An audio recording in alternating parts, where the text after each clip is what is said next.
قطعناك. انا حبيت بن زياد تفاهموا معاه بور ان سبوت بيبليستير هكذا ودا الاموال. لا ادري يونس معه. قالوا باللي وقع عقد. الحظ شاهدنا انه كما قلت قبيله كانت مفاوضات بينه وبين الاتحاديه قبل قدوم المنتخب. حبيت نضيف شيء بن شيخ انه واحد لا قال انه اللاعب راهو ساوم مقابل توقيع عقد الرعايه.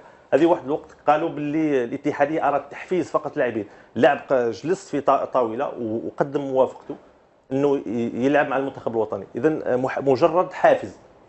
في الوقت هذاك لا ادري فهمت اللغه العربيه بن شيخ. يقول لك بانه اللاعب لم يساوم، يعني لم يطلب العقد الاشاري، وانما الاتحاد هو الذي اعطى له العقد الاشاري كهديه وتحفيز من اجل اللاعب الى المنتخب الوطني بعدما اعطى اللاعب موافقته. يعطيك الصح. هذه رانا في 24 ديسمبر جاز بير نويل او جاز ابا نويل جاز محمد.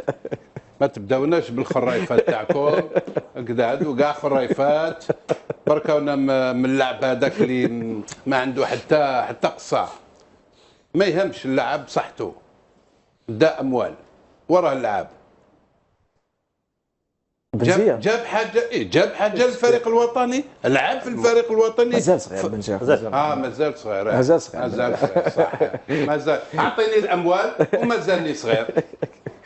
هو الشركه هي في الاخير هي الخاسره، هي فيها نوع من المقامره. مثلا نعطيك مثال على رياض محرز. مغامره ام مقامره؟ مقامره. انا حسب رايي فيها نوع من المقامره. مثلا رياض محرز لما وقع مثلا عقد، يمكن قادر يوقع عقد، يعني عنده في العقد عنده بنود ومرتبط بالعقد. قادر لما اكتسب واحد الشهره رياض محرز بموسم التتويج، كان قادر يعني يفيد هذيك الشركه ولا اللي تعاقد معها اكثر من، يعني قادر كما تربح على ظهره اموال. هكذا يعني كانه ينال اقل من قيمته. نعم. يعني فيها نوع. احنا في الجزائر عندنا هذا التسبيق كما بن زية قبل ما يجي يعني كانت هناك شويه يعني نوع من الاستباقيه في استبقنا الامور. يعني بدا الحديث على انه نجم مستقبلي بن شيخ يعني اين المشكل؟ انه فيه منتخبات كثيره في العالم عندها لاعبين يديروا ومضات اشهاريه ويتقاضوا اموال عادي يعني. عادي. احنا ما رناش ضد. نعم.